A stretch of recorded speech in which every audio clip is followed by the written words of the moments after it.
नमस्कार दोस्तों, कैसे हो आप सब।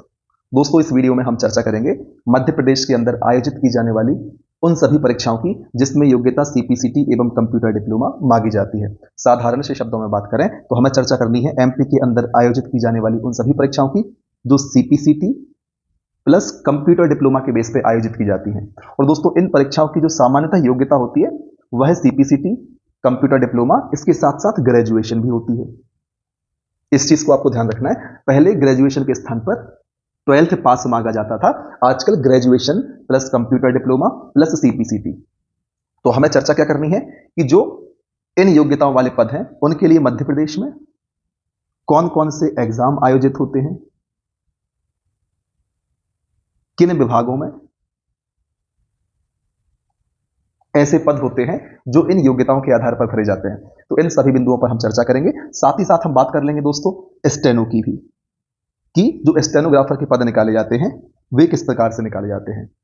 तो सबसे पहले आपका यही डाउट क्लियर कर लेते हैं कि जब सीपीसीटी, कंप्यूटर डिप्लोमा, ग्रेजुएशन की योग्यता वाले पद निकाले जाते हैं उन्हीं के साथ साथ स्टेनोग्राफर के भी पद निकाले जाते हैं। तो सबसे पहले क्लियर कर लेते हैं दोनों चीजों को। जिनमें योग्यता graduation plus computer diploma plus CPCT मांगा जाएगा, तो जैसा कि मैंने आपके लिए जिला न्यायालय वाली भर्ती में बताया था, तो ऐसे पदों पर जब नियुक्ति होती है तो सहायक ग्रेड 3 के रूप में पद दिया जाता है, असिस्टेंट ग्रेड 3 के रूप में। जब स्टेनोग्राफर की नियुक्ति होती है तो उसमें योग्यता क्या मांगी जाती है, graduation plus computer diploma plus CPCT का डिप्लोमा या स्कोर कार्ड प्लस आपका स्टेनो का सर्टिफिकेट। ये दो योग्यताएं होती हैं। और दोस्तों, जो एग्जाम होते हैं सहायक ग्रेड 3 जिसे हम बाबू कहते हैं, या जो क्लरिकल पद होता है, और स्टेनो का लगभग साथ में ही चलता है। एक साथ इनके एग्जाम आयोजित करवाए जाते हैं, इसलिए हम साथ में इनकी चर्चा करेंगे। अब चर्चा कर लेते हैं हम किस बारे में। अभी तो हमने चर्चा की कि क्लरिकल पोस्ट, दोस्तों स्टेनो को भी आप क्लरिकल पद ही मान सकते हैं, इसलिए साथ में एग्जाम होता है कि जो AG3 का एग्जाम है वो और स्टेनोग्राफर का जो एग्जाम है उसमें योग्यता क्या होगी। अब हमें बात करनी है कि किन किन विभागों में इस प्रकार से पद निकाले जाते हैं। तो आपको ध्यान रखना है, आप किसी भी विभाग को अपने दिमाग में सोच सकते हैं, चाहे वह आबकारी विभाग हो, वह पुलिस विभाग हो, वह न्यायालय या न्याय विभाग हो, वह महाविद्यालय हो। दोस्तों, हर जगह पर आपने देखा होगा कि कुछ क्लरिकल पद होते हैं, कुछ सहायक ग्रेड 3 जिन्हें हम क्लर्क भी कहते हैं, बाबू भी कह देते हैं साधारण भाषा में, इनके पद होते ही होते हैं। तो जो पहला सवाल था कि किन विभागों में ऐसे पदों पर नियुक्ति होती है, तो दोस्तों ऐसे पदों की आवश्यकता लगभग सभी विभागों में होती है। तो जिस प्रकार से मध्य प्रदेश में MPPSC एग्जाम आयोजित कराता है सभी विभागों के बड़े बड़े पद के लिए, उसी प्रकार से दोस्तों मध्य प्रदेश में एक एग्जाम होता है जिसे हम कहते हैं ग्रुप 4। यह अलग अलग विभागों के सहायक ग्रेड 3 और जो स्टेनोग्राफर के पद हैं उनके लिए एग्जाम आयोजित करता है, कुछ विभागों को छोड़कर। और दोस्तों एक एग्जाम होता है मध्य प्रदेश में ग्रुप 2 सब ग्रुप 4, उसमें भी कुछ इस प्रकार के पद निकाले जाते हैं। तो दो एग्जाम तो ये हो गए। और दोस्तों एक तीसरा विभाग हो गया न्याय विभाग। तो दोस्तों न्यायालय, माननीय उच्च न्यायालय मध्य प्रदेश, न्यायालय में असिस्टेंट ग्रेड 3 और स्टेनो के लिए एक अलग एग्जाम आयोजित करता है। तो दोस्तों ये तो हो गए 3 एग्जाम। और एक विभाग है मध्य प्रदेश में पुलिस विभाग। दोस्तों यहां पर भी क्लर्क और स्टेनोग्राफर की पोस्ट आती है। तो जो पुलिस विभाग में क्लर्क और स्टेनोग्राफर की पोस्ट आती है, तो पुलिस विभाग में जो AG3 के रूप में नियुक्त होता है उसे हम साधारण तौर पर कहते हैं LDC ASI, अर्थात lower division clerk assistant sub inspector. इस प्रकार से भर्ती होती है। और जो स्टेनोग्राफर का पद है उसे हम कहते हैं स्टेनो SI।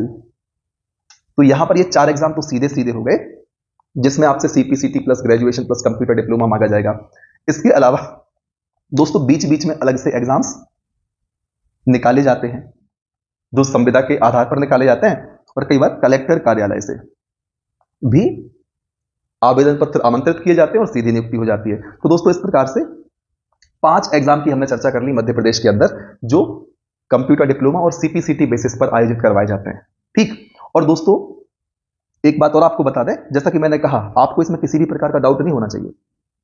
हर विभाग में सहायक ग्रेड 3 का पद होता है, हर विभाग में स्टेनो का पद भी होता है लगभग, यदि मोटे तौर पर हम बात करें, लेकिन सहायक ग्रेड 3 का पद तो हर विभाग में होता है।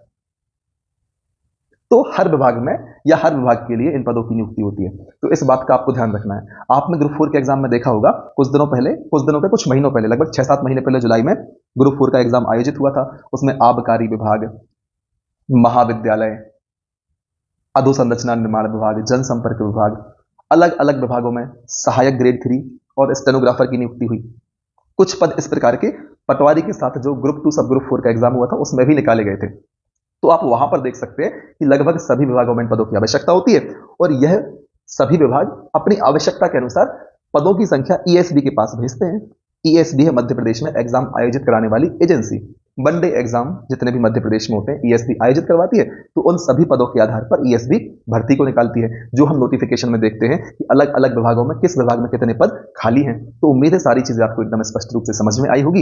यदि ऐसा है तो कमेंट सेक्शन में आप मुझे बता सकते हैं और अपने दूसरे जो डाउट एग्जाम को लेकर है वे भी पूछ सकते हैं। मुझे आइडिया है कि आपको शायद डाउट पुलिस में जो पद निकलते हैं एलडीसी, एएसआई, स्टेनो, एसआई, इनमें डाउट होगा। तो यदि आपको इसमें डाउट है तो आप कमेंट सेक्शन में मुझसे पूछ सकते हैं। और दोस्तों, न्यायालय की सीरीज तो मैं आपको चला ही रहा हूं, तो उन वीडियो को आप जरूर देखें। तो न्यायालय के बारे में जितने भी डाउट हैं आपके सभी क्लियर होंगे, क्योंकि मैं खुद उस प्रक्रिया से गुजरकर न्यायालय में अपनी सेवाएं दे रहा हूं। तो वहां के एक एक डाउट आपके क्लियर होंगे और जो भी आपको डाउट होते हैं आप कमेंट सेक्शन में जरूर पूछें। आपके हर एक प्रश्न को समझने का और उसका जवाब देने का प्रयास किया जाएगा। तो इसी प्रकार से बने रहें हमारे साथ, लगातार मेहनत करें, आगे बढ़ते रहें। तब तक ना रुकें जब तक आपको आपका लक्ष्य प्राप्त नहीं होता। जय हिंद, वंदे मातरम।